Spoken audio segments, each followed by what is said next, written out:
हाँ जी बच्चों, पिछले वीडियो में SA 240 को पढ़ा था फ्रॉड। किससे पढ़ा था? फाइट से। अब पढ़ेंगे 250, इसको पढ़ेंगे लॉ से। Auditors consideration of law and regulation in an audit of financial statement, इसको हम पढ़ेंगे लॉ से।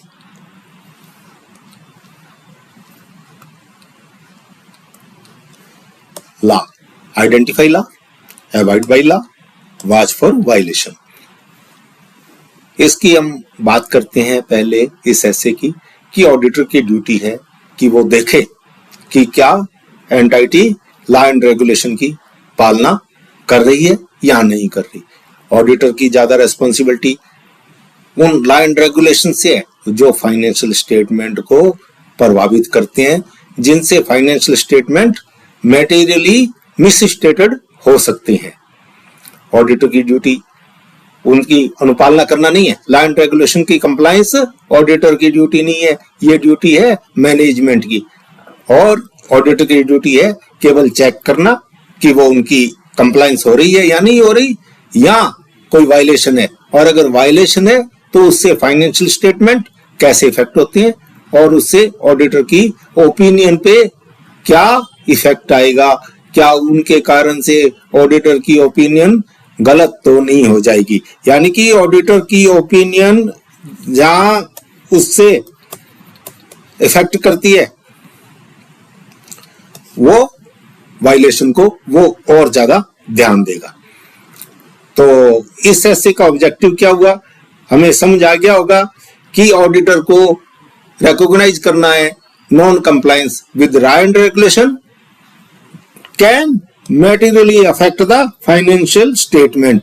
यानी कि उनको नॉन कंप्लायंस को, वायलेशन को, लॉ एंड रेगुलेशन की उनको नोटिस करना है जो फाइनेंशियल स्टेटमेंट को मेटीरियली अफेक्ट करते हैं, और रेस्पॉन्ड एप्रोप्रिएटली टू आइडेंटिफाइड और सस्पेक्टेड नॉन कंप्लायंस। यानी कि उसके हिसाब से अपने ऑडिट प्रोसीजर लगाने हैं, उसके हिसाब से अपना जो प्रोफेशनल जजमेंट लेना है, और उसके हिसाब से अपनी ऑडिट पर कंक्लूजन निकालना है।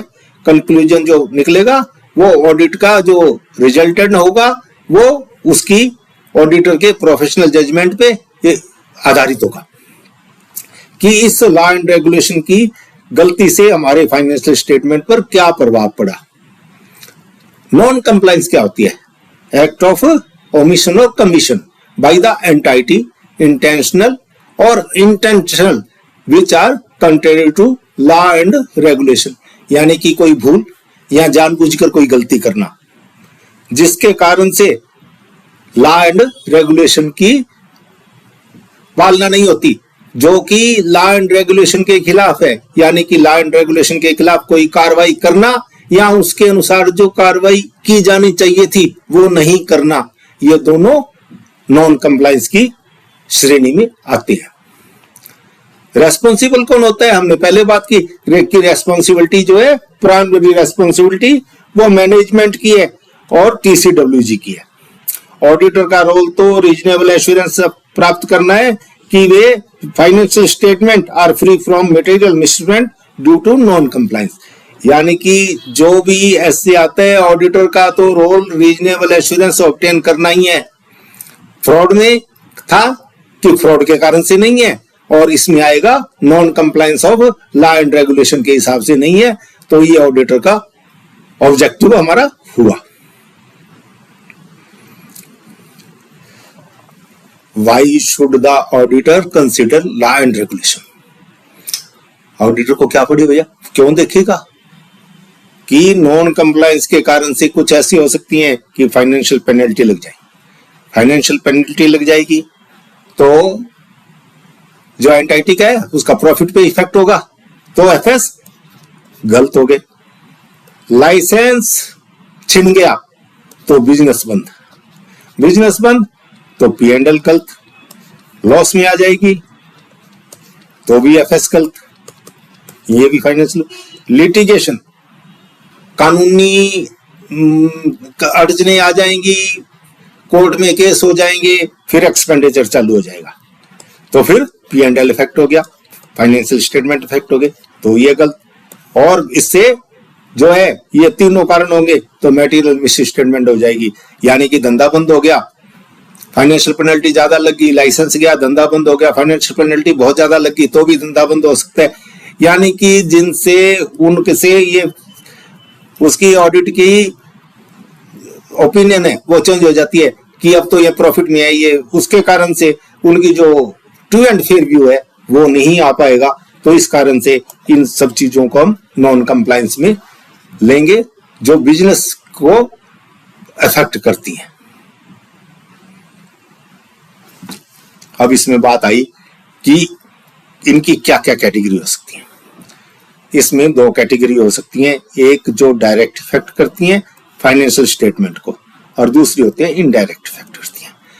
भाई इनकम टैक्स नहीं भरा, GST नहीं भरा, पेनल्टी लग गई, पेनल्टी लग गई, और इन्होंने पहले फिगर नहीं भरे, पहले P&L में फिगर नहीं लिए तो P&L गलत हो गया, तो ये तो डायरेक्ट इफेक्ट हो गया। अब दूसरे होते हैं इनडायरेक्ट इफेक्ट, जो डायरेक्ट तो P&L में नहीं आते पर उनके कारण से जो उनके रिजल्टेंट इफेक्ट होते हैं, उनके कारण से बिजनेस पे एडवर्स इफेक्ट आता है। जैसे लेबर लॉ में कोई केस हो गया, बहुत सारा पैसा देना पड़ गया, इन्वायरमेंट लॉ में हो गया, पेनल्टी लगी। जब अभी तो उन्होंने वायलेशन किया, अभी तो कोई फर्क नहीं पड़ा, पर बाद में जब उसका रिजल्टेंट आएगा उसमें पेनल्टी लग जाएगी, फाइन्स लग जाएंगे, बिजनेस बंद हो जाएगा, तो वो इनडायरेक्ट इफेक्ट करेंगे, उनको इनडायरेक्ट इफेक्ट कहेंगे। तो और डायरेक्ट इफेक्ट, तो इसको हमने को लर्न करने की डायरेक्ट इफेक्ट कौन सी है, इनडायरेक्ट इफेक्ट कौन सी है। डायरेक्ट जो इफेक्ट है वो ऑडिटर के लिए ज्यादा कंसर्न की बात है। तो ऑडिटर को उनका क्या है कि पूरे का पूरा सफिशिएंट एप्रोप्रिएट ऑडिट एविडेंस प्राप्त करनी चाहिए, ऐसे साई प्राप्त करना चाहिए कि वो उसके लिए कि उन्होंने पूरी की पूरी कंप्लायंस की है, क्योंकि डायरेक्ट इफेक्ट वाले ऑडिटर की ओपिनियन पे डायरेक्ट प्रभाव डालते हैं। अगर मान लो कि उसने 1 करोड़ रुपए का GST नहीं भरा और वो भरना पड़ेगा, तो वो P&L को डेबिट हो जाएगा। इनकम टैक्स क्या है, वो भी एक्सपेंडिचर में आएगा, तो इसको अगर नहीं भरा तो इसके कारण से जो इफेक्ट आएगा उसको होगा। और इनडायरेक्ट का क्या है, इनडायरेक्ट को वो इंक्वायरी करेगा, परफॉर्म इंक्वायरी करेगा मैनेजमेंट और TCWG से, और उन डिपार्टमेंट से जो कॉरेस्पॉन्डेंस हुई है उनको देखेगा। अगर कोई उसको पॉसिबल नॉन कंप्लायंस दिखती है तो उसके बारे में लेटर्स देखेगा, उसके बारे में विचार करेगा कि क्या इनका उनके फाइनेंशियल स्टेटमेंट पे क्या मेजर पेनल्टी लग सकती है, मेजर पेनल्टी आ सकती हैं। इन सब चीजों की वो मैनेजमेंट से चर्चा करेगा, तो उसके बारे में अपनी प्रोफेशनल जजमेंट लेगा कि इनका मेरे उस पर डायरेक्ट इफेक्ट आ सकता है या नहीं। तो इसके बारे में ये ऑडिटर की रेस्पॉन्सिबिलिटी है।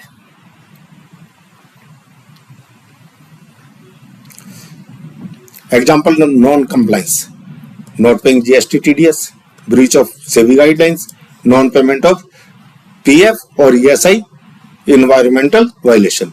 ये हमारे कुछ नॉन कंप्लायंस के एग्जाम्पल है, और बहुत सारे एग्जाम्पल हो सकते हैं। आप सोचेंगे तो आपको अपने आप समझ आ जाएंगे। लेबर लॉ की है, मान लो उन्होंने लेबर के कोई पेमेंट नहीं करे, वो भी नॉन कंप्लायंस होगी। What procedures should auditor perform when non-compliance is suspected? अगर ऑडिटर को लगता है कि यह नॉन कंप्लायंस है तो वो कैसे आगे बढ़े, कैसे आगे चले अपनी बात को, मैनेजमेंट से डिस्कस करे कि मेरे को ये लगता है कि आपने इनकी अनुपालना नहीं की, तो मैनेजमेंट अपना विचार बताएंगी। उन सर्कमस्टेंस और नेचर्स को, नॉन कंप्लायंस का नेचर क्या है और क्या सर्कमस्टेंसेस है जिनमें वो पालना नहीं की गई, उनको भी वो जज करेंगे। और अगर जरूरी हो तो वो अप्रोप्रिएट लेवल से लीगल एडवाइसेज भी प्राप्त करेंगे कि जैसे मान लो कि उन्होंने लेबर लॉस की पालना नहीं की, कुछ लेबर लिटिगेशन चल रहे हैं, लेबर ने कंज्यूमर लेबर कोर्ट में केस कर रखा है, तो उसके बारे में लीगल एडवाइस लेंगे कि इसका हमारे कंपनी पर क्या प्रभाव पड़ेगा और हमारे फाइनेंशियल स्टेटमेंट पर क्या इंपैक्ट आएगा उसका। उस एडवाइस को हम देखेंगे कि हमारी फाइनेंशियल आएगा।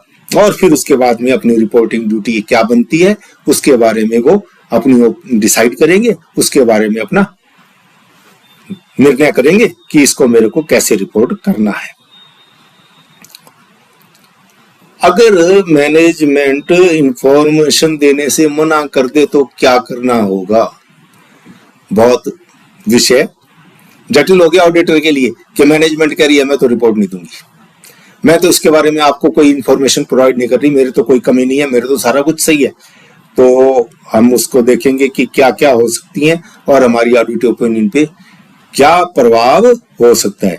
हम ये विचार करेंगे कि क्या हम इस ऑडिट को छोड़ दें, यहाँ तो बहुत सारी गलतियां हैं, लेबर एक्ट की गलतियां हैं, चाइल्ड लेबर लगा रखी है और ये इसके हिसाब से कंपनी पे छापा पड़ जाएगा, कंपनी बंद हो सकती है, तो ऐसे मामले में मेरा रेजिग्नेशन देना पड़ेगा। इसके बारे में हम TCWG को भी बता देंगे और लीगल एडवाइस भी प्राप्त करेंगे अगर जरूरत होगी तो। अंत में वही बात आ रही है जो हम पहले हर ऐसे में करते हैं कि इसको डॉक्यूमेंट कैसे करेंगे, क्या क्या चीज डॉक्यूमेंट करेंगे। हर ऐसे में डॉक्यूमेंटेशन के बारे में जरूर बात आएगी। इसमें हम करेंगे कि हमने क्या आइडेंटिफाई किया, सस्पेक्टेड नॉन कंप्लायंस है हमारे बारे में, हमने उसके बारे में क्या क्या ऑडिटर प्रोसीजर लगाए, हमने कैसे कैसे मैनेजमेंट और TCW को कम्युनिकेट किया और हमने उस पर क्या कंक्लूजन निकाला, इसको पूरे का पूरा हमें डॉक्यूमेंट करना है। डॉक्यूमेंट नहीं किया तो प्रोसीजर नहीं लगाया, हमने कोई कार्रवाई नहीं की, ये माना जाएगा। तो हर ऐसे में आपको डॉक्यूमेंटेशन की बात जरूर मिलेगी। ऑडिटर की रिपोर्टिंग रेस्पॉन्सिबिलिटी क्या है? नॉन कंप्लायंस है जो फाइनेंशियल स्टेटमेंट को अफेक्ट करती है, तो उसके बारे में हमें अपनी ऑडिट रिपोर्ट को मॉडिफाई करना है SA 705 के हिसाब से। मॉडिफिकेशन को हम SA 700 सीरीज में हम ऑडिट रिपोर्ट में बारे में पढ़ेंगे, तब इस पे पूरा डिस्कशन हो जाएगा।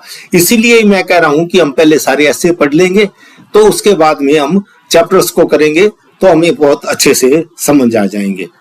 नॉन मटेरियल है बट रिपोर्टेबल है तो TCWG को बता देंगे, और अगर रिक्वायर्ड बाय लॉ है तो रेगुलेटरी अथॉरिटी को रिपोर्ट कर देंगे। इसके बारे में हम पहले भी पढ़ चुके हैं।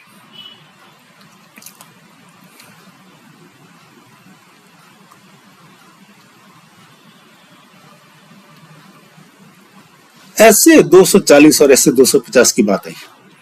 ऐसे 240 में हमने फ्रॉड के बारे में पढ़ा, ये नॉन कंप्लायंस के बारे में पढ़ी। ऐसे 240 क्या कहता है कि इंटेंशन है डिसेप्शन के कारण, यानी कि यहां धोखाधड़ी की है, यहां ये नॉन वायलेशन है, वायलेशन की लॉ, वायलेशन ऑफ लॉ की है। ये नियत जरूरी नहीं है कि ये धोखाधड़ी के उद्देश्य से की गई हो, ये इंटेंशनल नॉन इंटेंशनल दोनों हो सकती है। रेस्पॉन्सिबिलिटी मैनेजमेंट और ऑडिटर की है, दोनों की है। इसमें मैनेजमेंट प्राइमरी मैनेजमेंट की है, सेकेंडरी ऑडिटर की है, इसमें मैनेजमेंट की ही रेस्पॉन्सिबिलिटी है। ऑब्जेक्टिव फ्रॉड को डिटेक्ट करना है दोनों द्वारा, ऑडिटर का, और इसमें केवल ऑडिटर को कंप्लायंस इंश्योर करनी है। लॉ लिंक क्या है? मे और may not involve law. Fraud में लॉ भी हो सकता है, नहीं भी हो सकता, और ये जो है ये हमेशा लॉ से संबंधित होगा।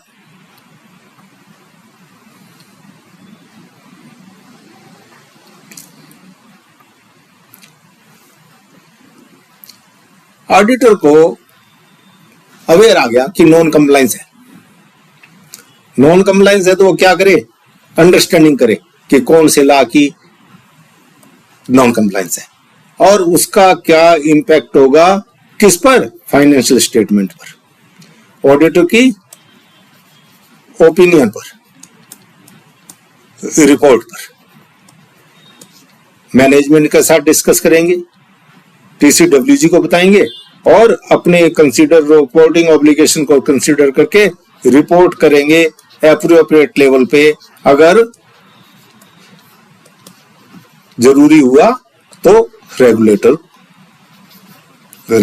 को दे। ये है SA 250।